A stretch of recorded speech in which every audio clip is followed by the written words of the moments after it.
জুলুম করেছো, অতিরিক্ত করেছো, জালিমের খাতায় তোমার নাম হয়েছে। আমি মাজলুমের দোয়াকে কখনো ফেরত দিতে পারি না। আল্লাহর হাবিব বলেন, তিন ব্যক্তির দোয়া আল্লাহর দরবার থেকে ফেরত যায় না, তার ভিতরে এক নম্বর দোয়া হলো মাজলুমের দোয়া।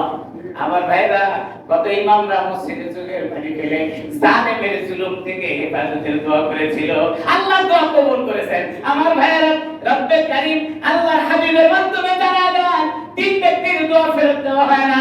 তার ভিতরে এক নম্বর হলো যে ব্যক্তি মাজলুম, জুলুমের শিকার হয়েছে, এরকম মাজলুমের দোয়া কখনো ফেরত দেওয়া হয় না। দুই নম্বর হলো কোন মা বাবা যদি সন্তানের জন্য দোয়া করে, কারেন্টের তার হাতে শক লাগলে এটা দেরি হইতে পারে, এটা মিস্টেক হওয়ার সম্ভাবনা থাকতে পারে, কিন্তু মা বাবা যদি কোনো সন্তানের জন্য দোয়া করে, মিস্টেক হওয়ার কোনো সম্ভাবনা নাই। এই জন্য আমি মাঝে মধ্যে বলি, কোনোদিন রাগ করে মনের ভুলেও সন্তানের জন্য বরদোয়া দিবেন না। আজকে না হলেও 2 দিন পরে আপনার এই দোয়া কিন্তু আল্লাহ তাআলা কবুল করবেন। আমরা মা বাবারা এই কাজটা করে থাকি, অনেক মায়েরা এই কাজটা করে, সন্তানের জন্য বরদোয়া দিবেন না। আল্লাহর হাবিব বলেন, মাজলুমের দোয়া কোনোদিনও ফেরত হয় না, মা বাবার দোয়া কখনো ফেরত যায় না। 3 নম্বর আল্লাহর হাবিব বলেন, কোন মুসাফির ঘর থেকে বের হয়েছে, এই মুসাফির ব্যক্তি যদি সফর অবস্থায় আল্লাহ তাআলার কাছে দোয়া করে, মুসাফিরের দোয়া কখনো আল্লাহ তাআলা ফেরত দেন না।